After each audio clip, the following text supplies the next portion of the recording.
Good morning, everyone. Good morning. Good morning, Good morning, sir.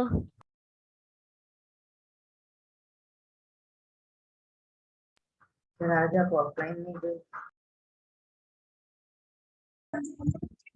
I have my turn tomorrow. Good morning, sir. Good morning, sir.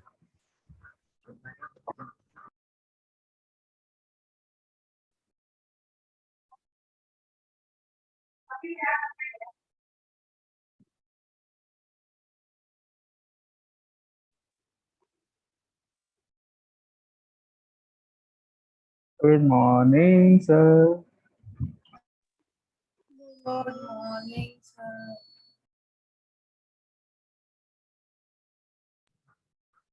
Sir offline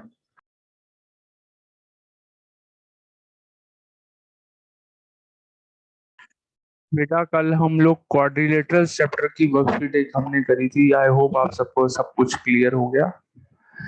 We will continue with the chapter linear equations कल because it was a combined class, so I could not have taken linear equations because बाकी दो sections already कर चुके हैं.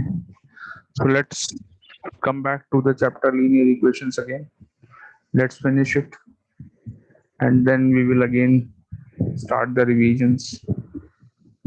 Okay. Sir काफी थोड़ा सा बचा है, बस एक एक्सरसाइज होती है. एक एक्सरसाइज में कुछ क्वेश्चंस बचे हैं बस लास्ट के. बहुत सारे हैं, बहुत बड़े 5 6 7 questions are left only. 5 6. Okay. चलो भाई शुरू करें.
Sorry, I was opening the book.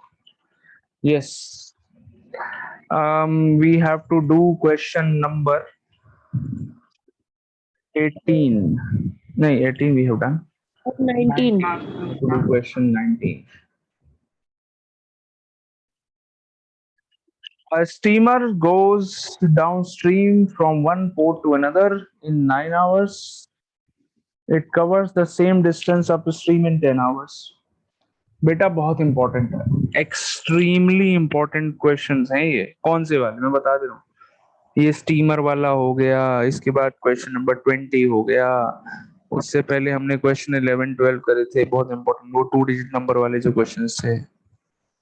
तो और ये एज वाले जो क्वेश्चंस हैं, all these are very important question, not only from your exam point of view but for your from your higher classes point of view also. वहां पर भी बहुत सारे ऐसे सर क्वेश्चंस हम आप यहाँ लोग पे फेस करेंगे. नेटवर्किंग पढ़ रहे हैं. सर हम क्या यहाँ पढ़ पे रहे हैं? नेटवर्किंग पढ़ रहे हैं. नेटवर्किंग पढ़ रहे हैं मतलब सर पोर्ट्स. पोर्ट्स. अच्छा नहीं बेटा वो मैथ्स है.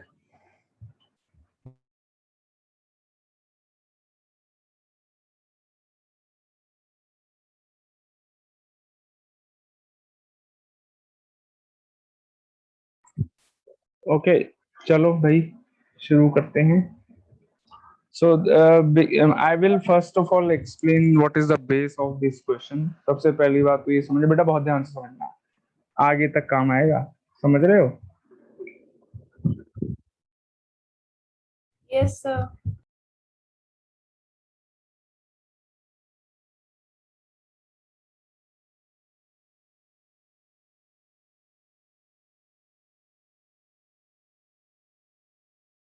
Beta, can you all wait for some seconds, a few seconds, just wait. Sir, 1, 2, 3, 4, 5, 6, 7, 8, 9, 10, 11, 12, 13,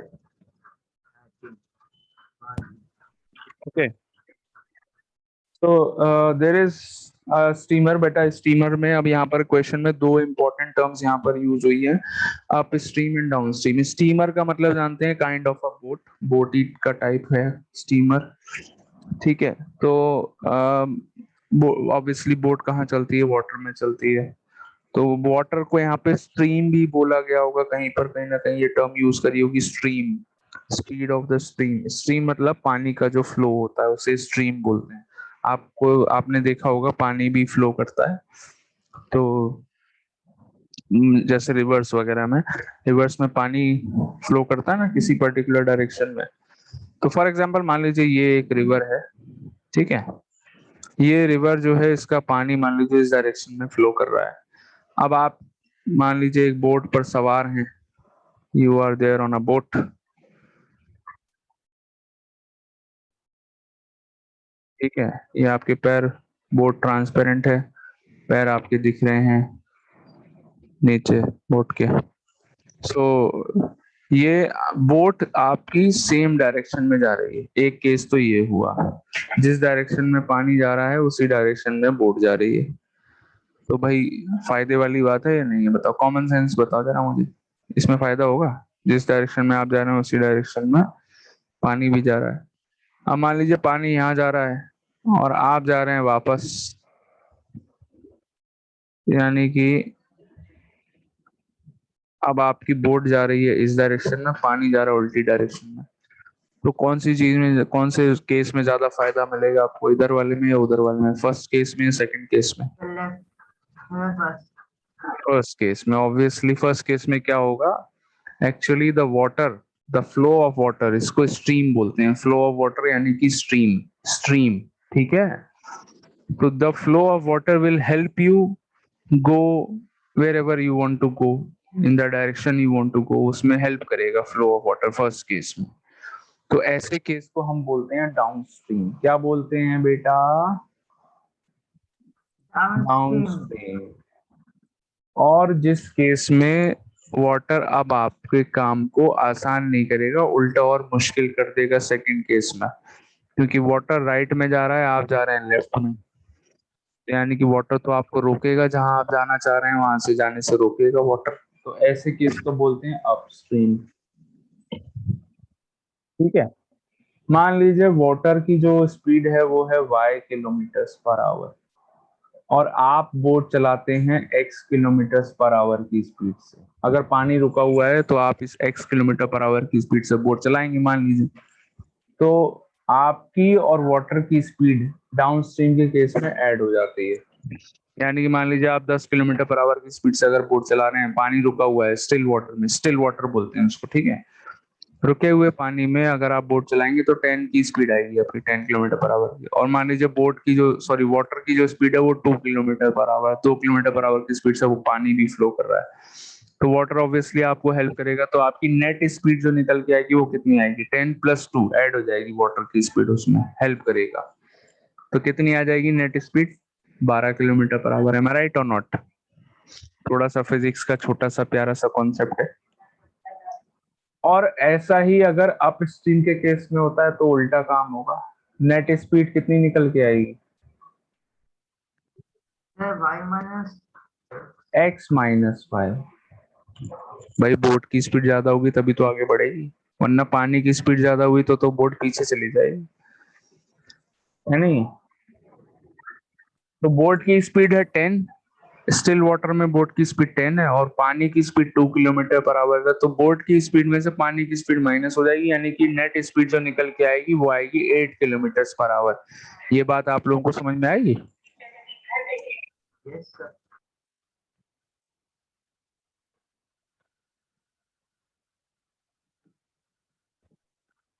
ठीक है बेटा, तो नेट स्पीड आएगी 8 किलोमीटर पर आवर। समझ में आ गया डाउन स्ट्रीम अप स्ट्रीम बच्चों को? अब आइए क्वेश्चन नंबर 19 का मुद्दा शुरू करते Yes, हैं। sir. Very nice. प्रांजलि बेटा हैप्पी इंडिपेंडेंस डे। मैंने सुना है प्रांजलि जब तक स्कूल नहीं खुलेंगे, जब तक मतलब सॉरी ऑनलाइन का ऑप्शन रहेगा तुम तब तक ऑफलाइन नहीं जाओगी, ऐसा सुनने में आया है प्रांजलि बेटा। Am I right? Yes, sir. Very nice. मतलब नाइस से मेरा मतलब ये नहीं है कि मतलब not nice, obviously I want to see you all offline, but nice इस सेंस में कि you have decided that you want to be safe in that sense. And not we. Not we. Yeah, Both yes, are- yes, yeah, all of you, yeah. Okay, question number 19. Concept समझ में आ गया क्या है इसका base question का? So there is a steamer goes downstream from one port to another in 9 hours. तो सबसे पहले यहाँ पर एक स्टीमर है, एक पानी है। अब यहाँ पर आगे जाकर के आप जब आप क्वेश्चन पढ़ेंगे तो आपको ये भी दिखेगा कि if the speed of stream, यानी कि वाटर की जो स्पीड है, स्पीड ऑफ स्ट्रीम, स्ट्रीम किसको बोलते हैं? पानी के फ्लो को। So the flow of water, the speed of flow of water is 1 kilometre per hour. तो लेट नहीं सॉरी, लिख लेते हैं स्पीड ऑफ स्ट्रीम, जो कि which is already given, speed of stream is equal to 1 kilometre per hour, already given in the question. पानी 1 kilometre per our की speed से फ्लो कर रहा है। Find the speed of the steamer in still water, तो ये हमको find करना है, इसको x मान लेते हैं। Late the speed of steamer, steamer या फिर बोट एक ही बात हुई, steamer in still water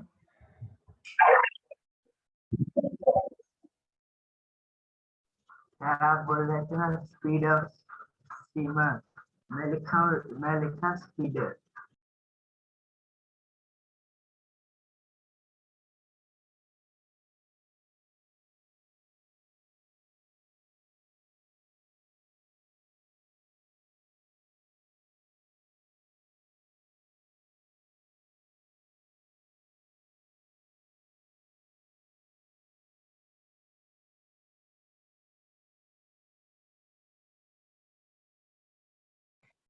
let the speed of steamer in still water be x kilometre per our.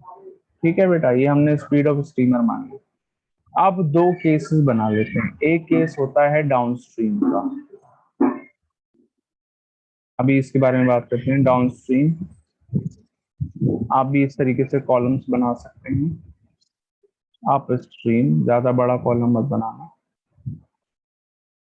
Downstream के केस में यहाँ पर ये कह रहे हैं that the time taken for the boat, time taken by the boat, by the steamer to go from one port to another is 9 hours. So time यहाँ पर given है, कितना given है बेटा? 9 hours। ये टाइम डाउनस्ट्रीम के case में given है। It covers the same distance upstream in 10 hours। Upstream उतना ही, अगर अपस्ट्रीम वापस आ रही है स्टीमर तो 10 घंटे लग रहे हैं। तो अपस्ट्रीम के केस में जो टाइम है दैट इज 10 hours। ठीक है, बोट को अगर डाउनस्ट्रीम गई तो 9 घंटे लगे, अपस्ट्रीम गई तो 10 घंटे लगे। इसका रीजन आप लोगों को समझ में आया कि अपस्ट्रीम में टाइम ज्यादा क्यों लग रहा है, डाउनस्ट्रीम में कम क्यों लग रहा है? समझ में आया आप लोगों को? क्यों भाई, कॉमन सेंस वाली बात है। क्योंकि डाउनस्ट्रीम में क्या होता है, पानी और बोट दोनों सेम डायरेक्शन में जाते हैं, तो ऑब्वियसली वाटर जो होता है वो बोट को हेल्प करेगा, है ना, इसलिए टाइम कम लगेगा। कॉमन सेंस वाली बात है। एंड अपस्ट्रीम में क्या होता है, पानी अलग डायरेक्शन में जा रहा है, बोट अलग डायरेक्शन में जा रही है, तो भाई ऑब्वियसली पानी क्या करेगा, बोट की स्पीड कम कर देगा। जब स्पीड कम कर देगा तो टाइम ज्यादा लगेगा, है ना भाई। किसी चीज की अगर आप बाइक से जा रहे हैं, आप आपका हल्की स्पीड में चलाएंगे बाइक, तो आपको टाइम ज्यादा लगेगा नहीं लगेगा अपने डेस्टिनेशन पे पहुंचने के लिए, है ना। Bike, scooty, whatever. So वही बात है, स्पीड कम हो जाएगी तो टाइम ज्यादा लगेगा, आपको दिख भी रहा है यहाँ पर। अब यहाँ पर जो नेट स्पीड है, आइए बात करते हैं। This is a very important thing. Net speed in case of downstream, वो क्या होगी? नेट स्पीड कैसे निकलती है? वो निकलती है डाउनस्ट्रीम के केस में वाटर की स्पीड और बोट की स्पीड एड अप हो जाती है। सही कह रहा हूँ बेटा? बोट की स्पीड एंड वाटर की स्पीड एड अप हो जाती है, तो नेट स्पीड आई हमारी x+1 किलोमीटर पर आवर। बताइए मैंने सही लिखा है या नहीं? ऊपर देखिए, पानी की Yes, स्पीड sir. 1 है और बोट की स्पीड x है, तो दोनों की स्पीड एड अप हो गई, यानी कि x+1 आ गई। आप स्ट्रीम के केस में बताना बच्चों कितनी आएगी नेट स्पीड?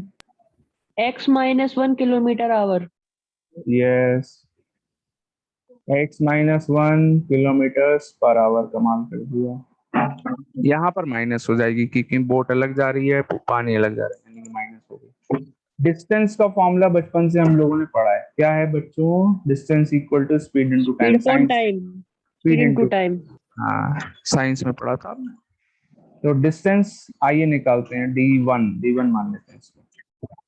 तो डी1 स्पीड कितनी है बेटा? x+1। टाइम कितना है बेटा? 9। डिस्टेंस आ गई x+1 × 9। और सेकंड केस में यहाँ पर भी डिस्टेंस का फॉर्मूला तो वही रहेगा बेटा, स्पीड इनटू टाइम। यहाँ पर स्पीड कितनी है जरा बताओ? अप स्ट्रीम के केस में what is the speed? x-1। What is the time? 10। अब आप एक बात बताइए, आप अगर अपने घर से स्कूल जाएंगे और स्कूल से घर आएंगे तो डिस्टेंस चेंज हो जाएगी या सेम रहेगी? एक बार आप बिना रास्ता अगर चेंज करे गए, आपने रूट चेंज नहीं करा अपना, और आप अपने घर से गए स्कूल, तो जो डिस्टेंस था वो, और फिर स्कूल से घर आए सेम रूट से, तो वापस आने का डिस्टेंस और जाने का डिस्टेंस सेम रहेगा या चेंज हो जाएगा? बताओ। सेम ही रहेगा ना। सेम रहेगा, हाँ, कॉमन सेंस वाली तो, यानी कि डाउन पर थोड़ा स्ट्रीम। टाइम बढ़ जाएगा।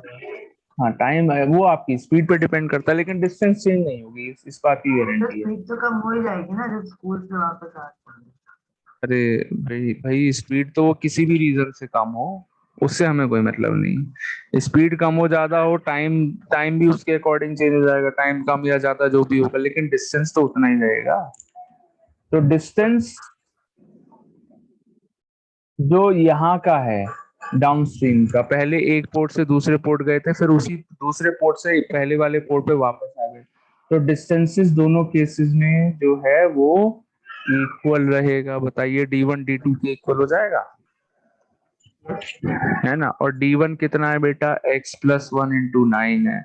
d2 कितना है बेटा? x-1 × 10 है। देखिए इक्वेशन मिल गई, मजा आ गया। x की वैल्यू आ जाएगी यहाँ से। x+1 × 9 बोले तो 9x+9, ये बोले तो 10x-10। 9 + 10 = 10x-9x। 9 + 10 होते हैं बेटा 19, इक्वल्स टू एक्स बचा यहाँ पर, ठीक है। तो therefore we can say that x is equal to 19 km/h। ये किस चीज की स्पीड आ गई? बोट की स्पीड आ गई स्टिल वाटर में, स्टीमर की स्पीड इन स्टिल वाटर, यही निकालनी थी हमको। और भी कुछ पूछा है? And the distance between the ports, दोनों पोर्ट्स के बीच का डिस्टेंस भी हमको बताना है। डिस्टेंस कितना है बेटा? d1 x+1 × 9। कहीं से भी निकाल लो, चाहे यहाँ से निकालो या यहाँ से निकालो, d1 निकाल लो या d2 निकाल लो, कुछ भी निकाल लो, सेम ही है, तो दोनों से आंसर सेम आएगा। आप d1 निकाल लीजिए। आइए डिस्टेंस देखिए, डिस्टेंस इक्वल टू, ये भी निकालना है फाइनली। डिस्टेंस, दोनों चीजें निकालनी थी, स्पीड निकालनी थी, वो हमने निकाल ली ऑलरेडी। x डिस्टेंस क्या है? x+1 × 9। Put the value of x, 19+1 × 9। 19+1 हो गए 20, 20 × 9 हो गए 180 किलोमीटर्स। इतना डिस्टेंस था 180 किलोमीटर का। फाइन। Yes sir. वैसे सर ऐसे से कोई एग्जाम में से कोई नया वर्ड मत लीजिएगा, हाँ बेटा, इसलिए अभी तो हम क्वेश्चन में कर पाएंगे। सॉरी बेटा, सॉरी, फिर से बोलो। तो जैसे सर एग्जाम में कोई नया वर्ड मत दीजिएगा। जैसे क्यों? तो जैसे स्टीमर है फिर वो तो हमने लेकिन क्लास में कर लिया, लेकिन सर अगर ऐसे और कोई वर्ड एग्जाम में आ गए तो ये बात तो सही कही आपने, कंफ्यूजिंग सा हो जाएगा थोड़ा, है। ठीक है बेटा, ठीक है।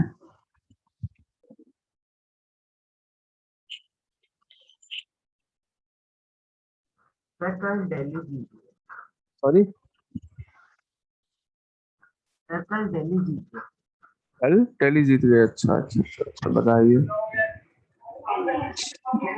चलिए, let's do the next question. Question number 20. I hope all of you have noted down the question.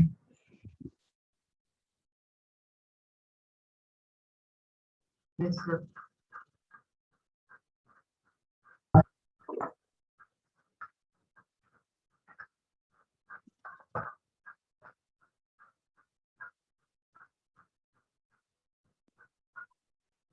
Question number 20.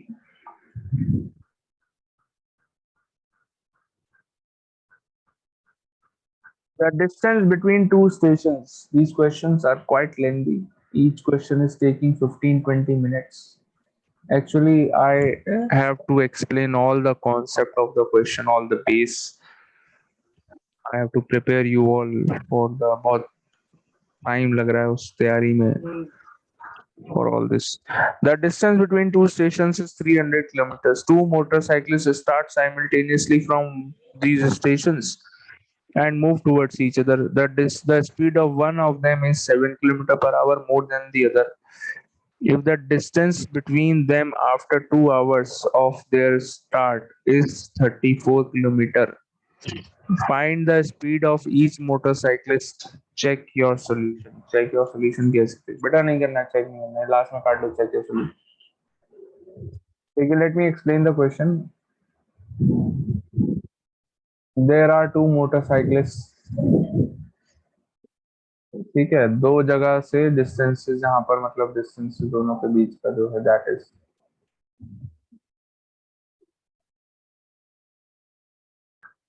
Sir 300 किलोमीटर। हाँ।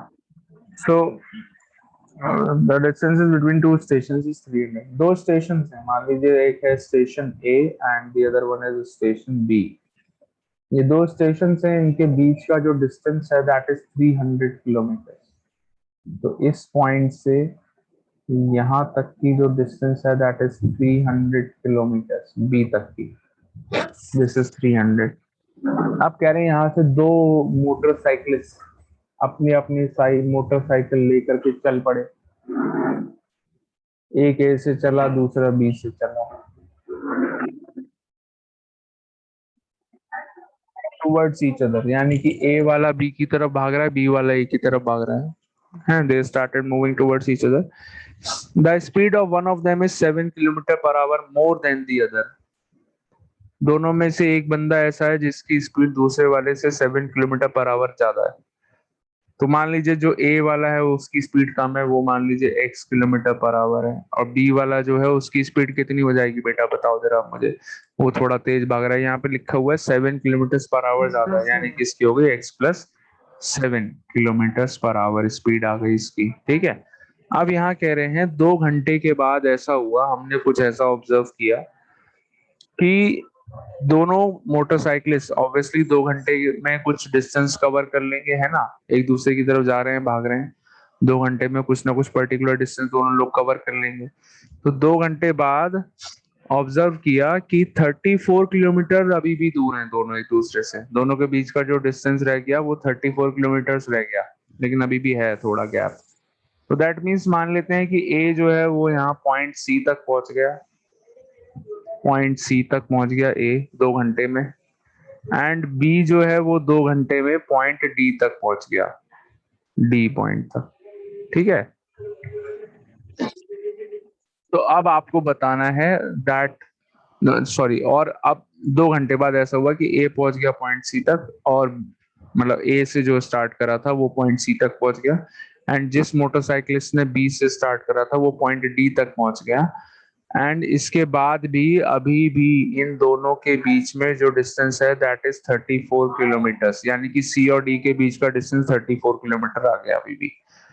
अब हमको ये सब इंफॉर्मेशन का यूज करके we have to find the speed of the two motorcycles, दोनों की स्पीड्स बतानी है, यानी कि एक्स की वैल्यू बतानी है। अगर पहले एक्स मिल जाएगा तो दोनों की स्पीड्स आ जाएंगी। ठीक है, आइए शुरू करते हैं।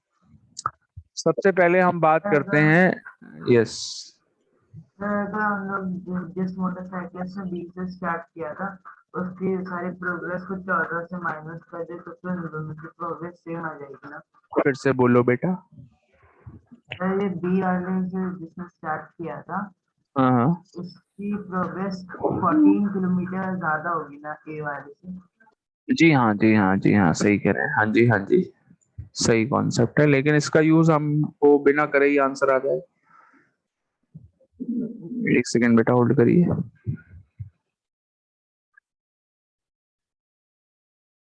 ये देखिए, तो सबसे पहले लेट अस फाइंड 2 घंटे में, 2 घंटे बाद इन्होंने पॉइंट सी और पॉइंट डी पर पहुंच गए रेस्पेक्टिवली दोनों। तो let us find out the distance covered bye motorcyclist A in 2 hours. Distance कितना कवर किया होगा ए ने? डिस्टेंस कवर्ड बाय ए इन 2 आवर्स कितना हुआ भाई? बताओ बेटा। डिस्टेंस का फॉर्मूला होता है स्पीड इनटू टाइम। ए की स्पीड कितनी है? एक्स। ठीक है एक्स। और टाइम साफ साफ लिखा है 2 घंटे, लिखा है यहीं पर, लिखा हुआ है 2 घंटे। तो x इंटू 2, यानी कि स्पीड कितना डिस्टेंस कवर करा ए ने? 2x kilometres. अब बात करते हैं डिस्टेंस कवर्ड बाय बी।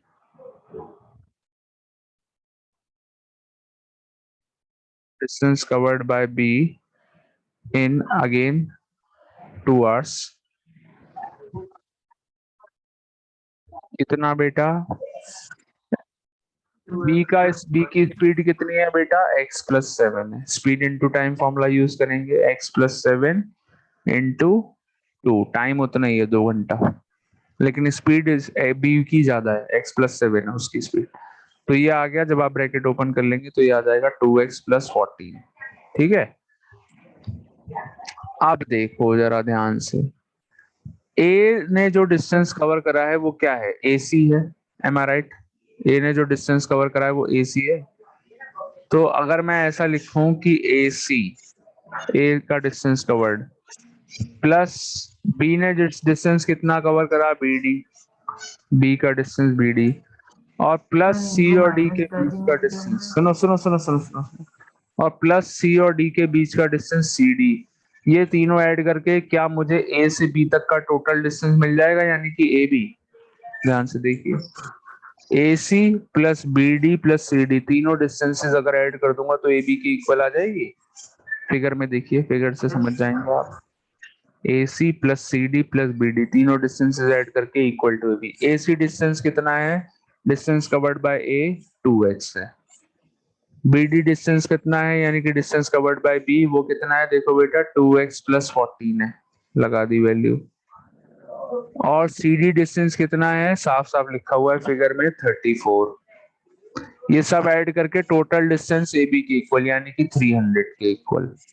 बताइए, द इक्वेशन इज क्लियर और नॉट? 2x+2x हो गए 4x, 14+34 हो गया बेटा 48, equals to 300। 4x equal to 252, minus कर लिया 48 300 में से। x इक्वल टू 252/4, यानी कि x की वैल्यू आ गई बेटा 63 किलोमीटर्स पर आवर। ये आ गई speed of the motorcyclist who started from point A, and speed of the motorcyclist who started from point B, यानी कि x+7। ये आ गया आपका 70 किलोमीटर्स पर आवर। बताइए, the whole question is clear और not? Yes sir. Yes, sir. Very nice, कमाल कर दिया आप लोगों ने। बहुत इंटेलिजेंट, निहायत ही इंटेलिजेंट लोग हैं आप लोग। ये लो बेटा, the whole question on one page.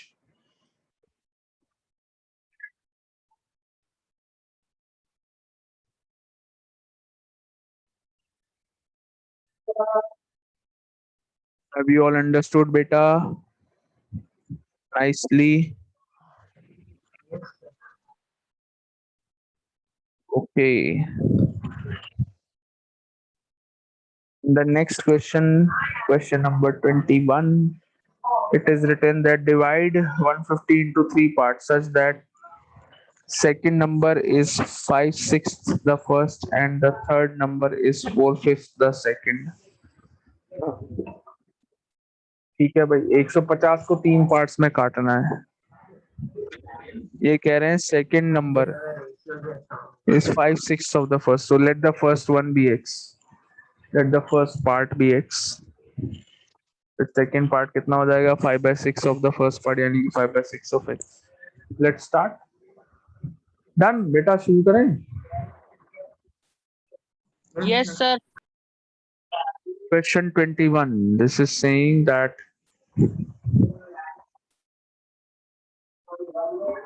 divide 150 into three parts, so let the first part be x,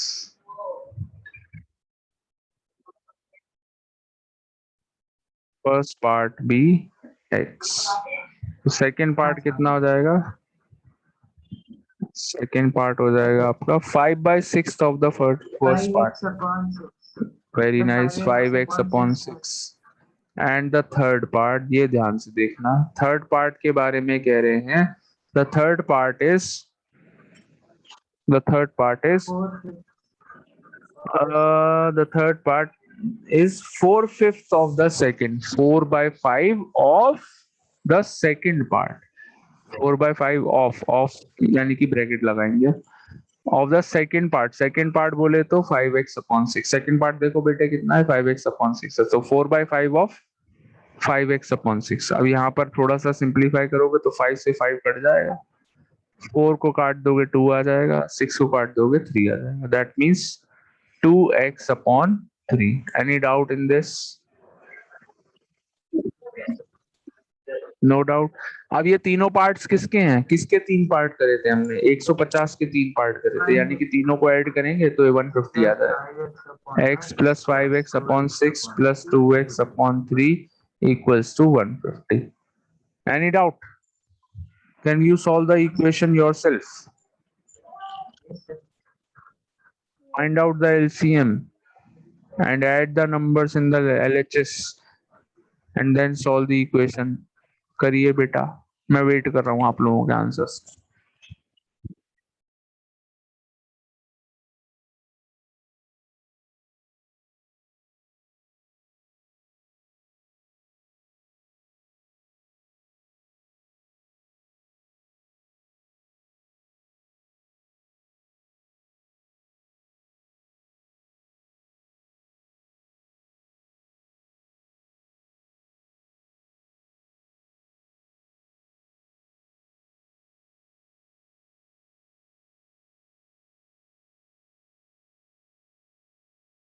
The 90.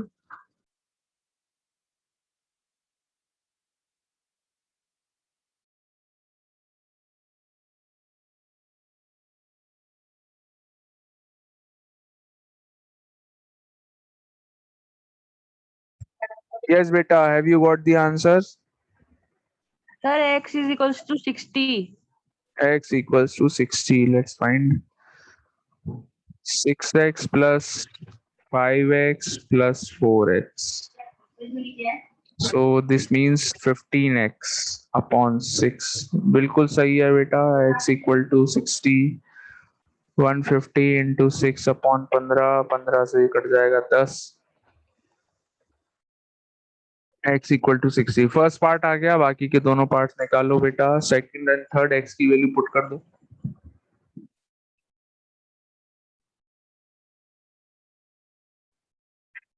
This was a very easy question.